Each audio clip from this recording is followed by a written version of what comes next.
விருதாணி பரிசு பெற்ற கி. ராஜநாராயணன் அவர்கள் எழுதியது.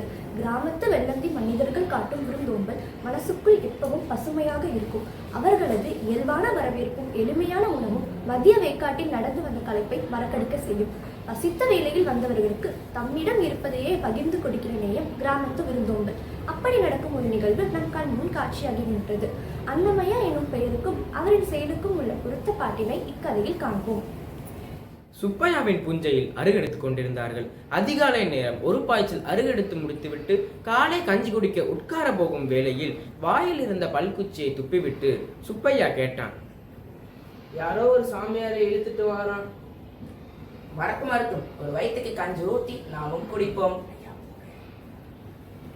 அந்த புஞ்சை ரோட்டோரத்தில் இருந்ததால் இவ்வாறு வகை வகையான தேசாந்திரிகள் வந்து அவர்களிடம் தண்ணீரோ கஞ்சியோ வாங்கி குடிப்பது வழக்கம். அன்னமையாவுடன் வந்தது ஒரு சன்னியாசியோ பரதேசியோ அல்ல.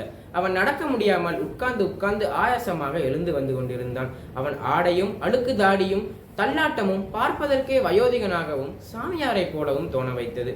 அவன் நடக்க முடியாமல் ஒரு புளிய மரத்தின் அடியில் கால்களை நீட்டியபடி உட்கார்ந்திருந்தான். அவன் முகம் பசியால் வாடி இருந்தது. அந்த கண்களில் இருந்த தீச்சன்யம் குறிப்பிடத்தக்கதாய் இருந்தது. அந்த புஞ்சை ரோட்டோரத்தில் இருப்பதால் இவ்வாறு தேசாந்திரிகள் வந்து அவர்களிடம் தண்ணீர் குடிப்பது வழக்கம். அவ்வாறு வருபவர்களில் லாட சன்னியாசிகள் குறிப்பிடத்தக்கவர்கள். அவர்கள் வேட்டி கட்டி இருப்பதே ஒரு தினுசு. இடுப்பை மறைத்து வேட்டி, அதன் 2 சொருகு நுனிகளும் மார்பை மறைத்து பிடரியில் வந்து முடிச்சாய் கிடக்கும். வேட்டியும் மேல் வேட்டியும் இப்படி இவர்கள் உடுத்தியிருப்பதை பார்க்கும்போது கோகுலபுரத்து குழந்தைக அவங்க தகப்பனாரின் மேல் துண்டுகளை வைத்து லாட சன்னியாசி விளையாட்டு விளையாடுவது ஞாபகம் வருது. தன்னை பார்த்து நேச புன்னகை காட்டிய அந்த வாலிப மனிதரிடம் கிட்டே போய் அன்னமையா நின்று கொண்டிருந்தான், வாய் திறக்காமல். கொஞ்சம் அலுப்பு தீர்ந்தவுடன், தம்பி, கொஞ்சம் குடிக்க தண்ணி கிடைக்குமா? அதோ அங்க பக்கத்துல அருகே எடுத்துக்கிட்டு இருக்காங்க. அவங்ககிட்ட நீச்சு தண்ணி இருக்கும், வாங்கிட்டு வரட்டுமா? நீச்சு தண்ணியா? எழுந்திருப்பதற்கு ஒத்தாசையாக நீட்டிய கையை அவன் நன்றியுடன் மறுத்து விட்டான். அவனே சிரமப்பட்டு எழுந்து நின்றான்.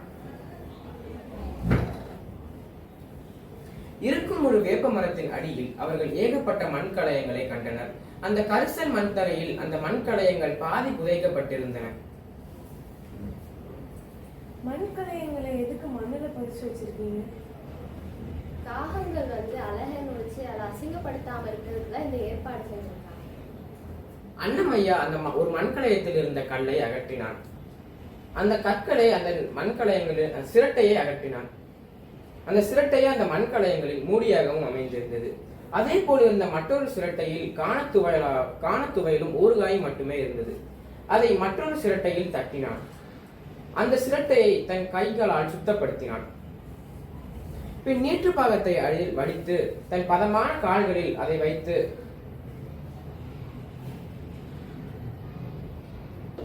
பின் அதை அன்னமையாவிடம் நீட்டினான்.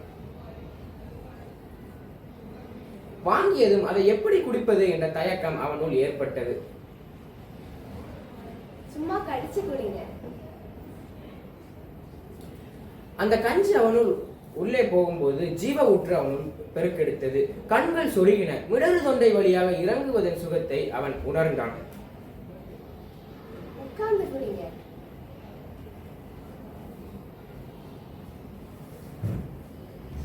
ஆமா, எங்க இருந்து வரீங்க? எங்க போகணும்? ரொம்ப தொலைவச்சத்திலிருந்து வாரேன் தம்பி. நான் எங்க இருந்து வரேன்னெல்லாம் பொறுமையா சொல்றேன். ஆமா தம்பி, உன் பேர் என்ன? அன்னமையா. அன்னமையா? எனக்கு இன்று நீ இட்ட அன்னம் எனக்கு உயிர் கொடுத்தது. ஆமா, உங்க பேர் என்ன? என் சொந்த பெயர் பரமேஸ்வரன். அதை இப்போ மறந்துடு.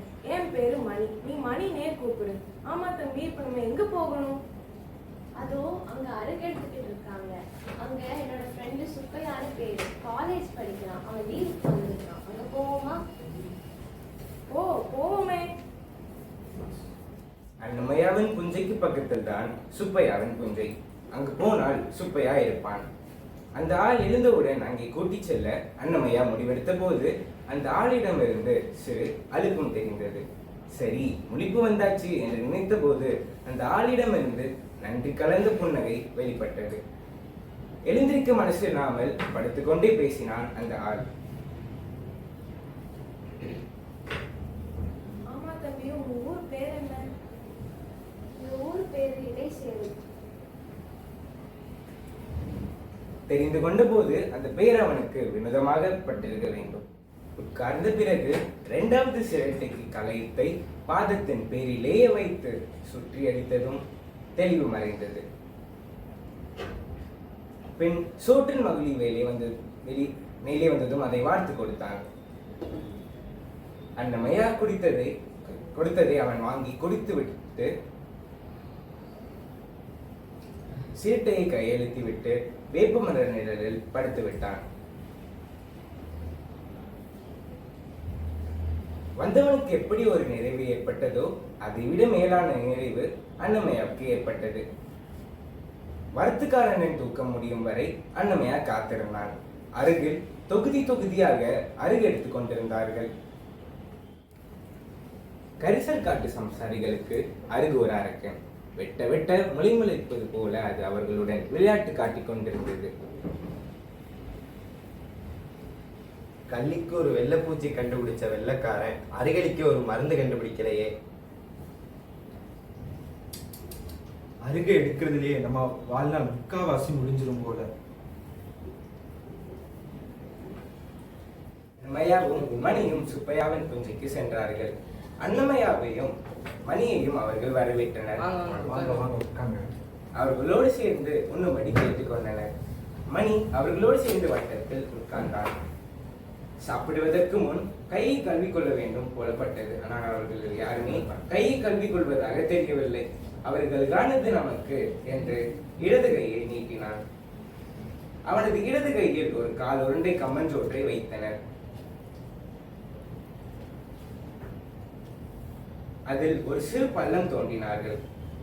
அந்த பள்ளத்தில் துவையிலை வைத்தனர். முதலில் சிறு சோற்றை எடுத்து துவையில் பட்டதோ படலையோ என்று தொட்டு கல் என்று முழுங்கினார்கள்.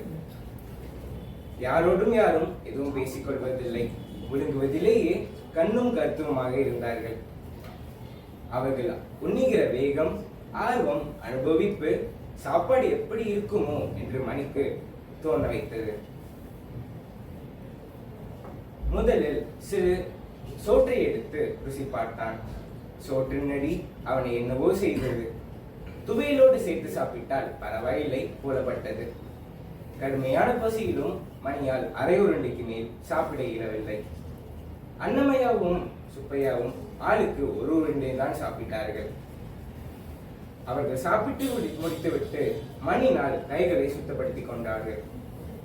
அவர்களை பார்த்து மணியும் அவ்வாறே செய்து கொண்டான். மற்றவர்கள் சாப்பிட்டு முடித்துவிட்டு ஊர்க்கதைகளை பேச ஆரம்பித்தனர். மணி திரும்பவும் அமைதியாக கண்களை மூடி படுத்து விட்டான். பார்த்து மகிழ்ந்திருப்பீர்கள் என்று நினைக்கிறேன். உண்டி கொடுத்தோர் உயிர் கொடுத்தோரே என்ற சொல்லிற்கு இச்ச கதையாக இது அமைந்துள்ளது. குழந்தையின் வெள்ளை மனதை போல மனம் உள்ளவர்கள் நம் தமிழர். விருந்தோம்பில் சில மாற்றங்கள் ஏற்பட்டாலும் அதன் மரபு முழுவதாக மாறவில்லை. பசியென்று வந்தவருக்கு தன்னிடம் உள்ளதை கொடுத்து மகிழ்ந்தனர் நம் முன்னோர். மற்றவர்களுக்கு தொல்லை கொடுக்காமல் வாழ்பவர்கள் மனிதர்கள். ஆனால் மற்றவர்களுக்காகவே வாழ்பவர் மாமனிதன் ஆவார். தாமும் மாமனிதனாக